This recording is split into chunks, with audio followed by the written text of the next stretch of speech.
Hey guys, this is Mario Yin coming at you with another movie review. This entry in the X-Men series is the third and final of the original 3 X-Men movies, because the 2 that we got after that are prequels. And that, of course, is X-Men The Last Stand. Whose side will you be on? Unlike the first 2, this one is not directed by Bryan Singer. It is directed, of course, by Brett Ratner, who I think was offered at one point to direct the first one, but I'm not entirely sure. Anyway, I actually did a little research, and this is the reason why Singer did not direct it. He was going to direct it, but then he left to direct Superman Returns, and you know how that turned out. Of course, before he left, he did have a story treatment, which was going to be what one plot point of the movie was, Jean Grey resurrecting as the Phoenix. It's just that villains Emma Frost, which was intended to be played by Sigourney Weaver, which was actually an interesting thought if you think about it. Gambit was going to be in it, played by Keanu Reeves. That I cannot see, and I'm actually glad that one did not happen. And then, of course, the Hellfire Club was going to be in it, which, of course, they eventually used that in the new one, X-Men First Class. And with reading that in mind, I have to say the film we got is probably superior.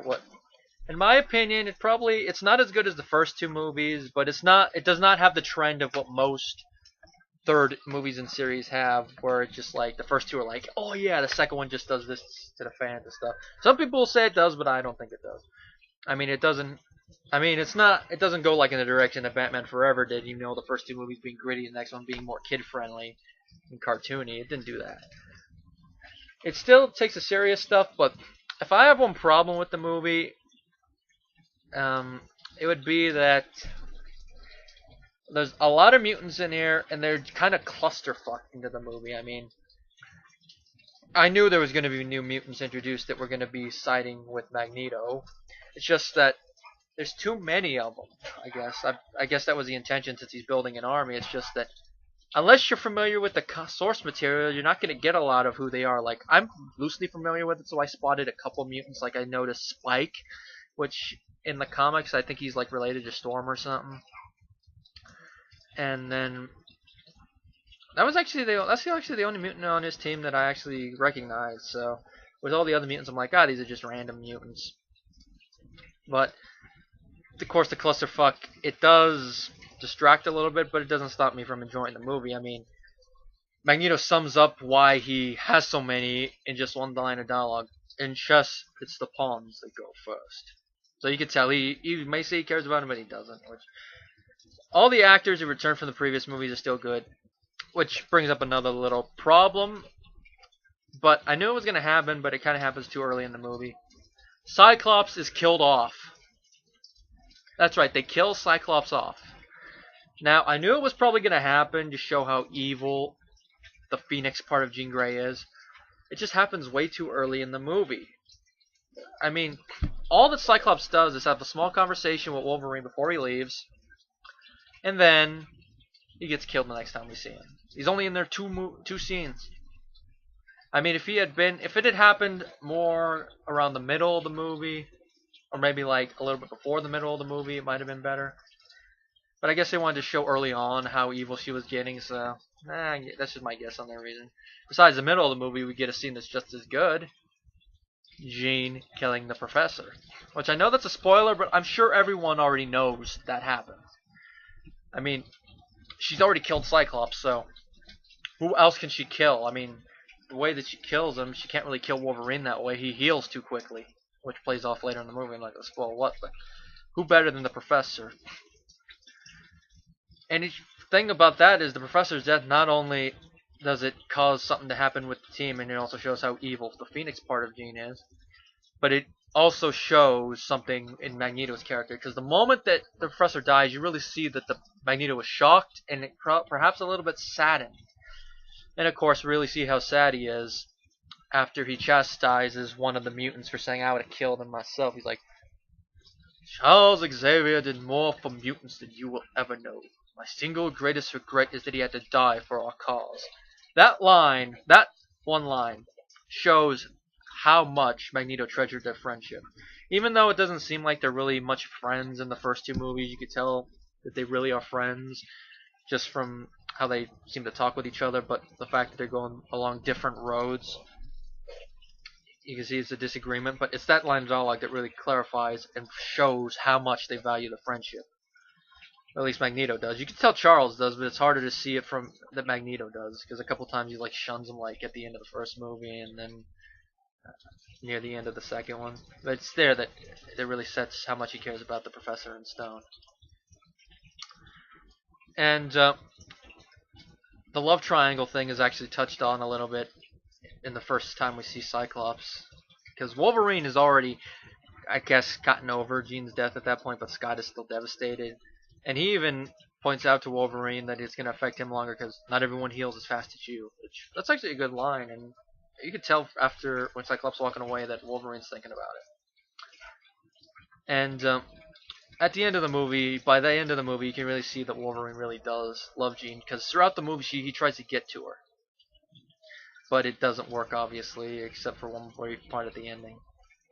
Now, Rogue, her development in the movie is interesting because she's still dating Iceman, but she's starting to get slightly jealous because he's having a friendship with Kitty, Shadowcat, which I only know her from the X-Men Evolution cartoon. So the moment I saw the poem, I'm like, oh, that's Shadowcat.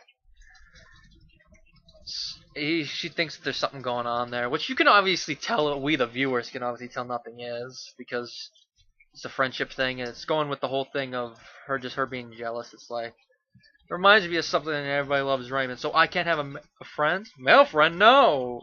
Something like that. It's just jealousy, I guess you could say. The what could be. What you think in that mind. It's just interesting. And also Pyro, he's with Magneto now, and you can see that he's developing into a villain. And you could tell that by the end of the movie, he's probably going to have a fight with Iceman, which the fight's actually pretty good.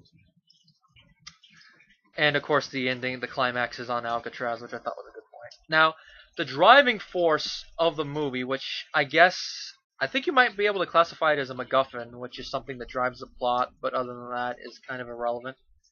You know, like an example would be the Dead Man's Chest in Pirates 2. So I guess you could call this a MacGuffin. A cure for mutations has been developed. Now, we first find out about this when we are introduced to Beast, who's played by Kelsey Grammer, which some people might have a problem with this performance. I don't. I actually think it's pretty good, because he really does. Oh crap! I'm gonna have to go clean the tank in a minute. He gets across the fact that he is he's intelligent, and that he is very into politics, while near the end showing he can be a fighter. And Kelsey Grammer, I don't know much of the fight scene stuff he did himself, except for maybe the close-ups, but it actually does look pretty good. This is how I would imagine Beast later on in his life as in a live-action movie, and the makeup effects and stuff is just as good. Now, of course, it makes me wonder why Nightcrawler isn't in it. From what I understand, his role would have been minimal, so they decided not to have him in there, and they came up with him not liking violence and stuff, which fits his character of being a devout Catholic. Now, the cure, it's developed by this idiot guy who I'm guessing probably would have a fun time talking with Senator Kelly, because he does not like mutations, and because his son has one, and he has been striving to cure it, and he defines mutations as a disease. He really is an idiot, just like Kelly is, in my opinion. I mean, by his logic, people that have 2 different color eyes have a disease, because that's from a mutation. People that have, I think brunette hair is caused by mutation or something. It's mentioned in the new movie or so. By his logic, that's a mutation, so why don't they cure that? Mutations are not a disease, it's adaptation. He really needs to take a biology class if he thinks mutations are a disease. The moment I heard him say that, this was my reaction. Stupid man. And of course, he finally comes to his senses later on in the movie. And of course, him having his discussions with his son is actually pretty good. And of course, with this cure, you can imagine that that's what drives Magneto to do what he does. And because think about it, the first movie was the Mutant Registration Act, which Magneto takes offense to because it's just like the stuff that the Nazis did. Second movie is Stryker trying to kill all mutants using his son, which of course you know Magneto's going to definitely want to stop that and probably use it to his advantage, which he does. And in the third movie, it's them trying to cure them, which is how he actually gets all the mutants to uprise. So now that I've actually had time to think about it a little bit, maybe the mutant clusterfuck isn't much of a downing thing on it. It's just for people who are not familiar with the characters that much, it probably might be confusing. I'll still stand by that.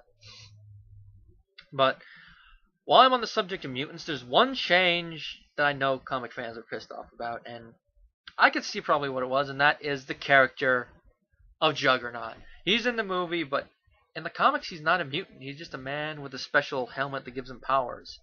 Now, I could see why they made him a mutant, because people wanted Juggernaut in the movie, so they put him in. And it'd be kind of hard to explain what it is. They could have just done it with a simple line of dialogue, like had him in there and like, I'm not a mutant. I'm not a mutant. This helmet just gives me power. And just have him say it quickly like that. Like, I could use a man like you, though. But I guess making him a mutant it's not really a problem for me, but for comic fans, I guess it'd be a problem. And of course, he does say one of my favorite lines in the movie. You know who I am? I'm the Juggernaut, bitch! I love that line. It's just funny how he delivers it. And of course, the guy that got to play Juggernaut does a good job. What else is there to say? The climax fight is probably as grander than what it was in the previous two films because of the amount of mutants, so that is a good thing. It just it does bring up a couple things though involving Magneto though. If you've seen the movie and you know the characters, you'll probably guess what it is. It involves the bending of metal because there's only like 6 X-Men against a bunch of mutants along with the military. So if you've seen the movie, you probably know what I'm getting at. So I'm not gonna go that much into detail because it'd be giving away parts of the climax. But I am going to say that what happens to Magneto, probably his worst fear comes true. That's all I'm going to say. But the very end of the movie, right before the credits, says it might not fully be. And of course, there is a hint that they will eventually make an X-Men 4, which I do hope they do make an X-Men 4 because with how the movie ends before the credits and the after credits scene, you cannot tell me that, oh no, we're not making any more except prequels. You cannot give me that. That's basically just 20th Century Fox being a cock tease and making them more being 20th Century fuckface. That concludes my review of X-Men 3. My next review is going to be of the first prequel that Fox made, which most fans of the series and of the comics in general hate the movie, but I actually enjoy watching it.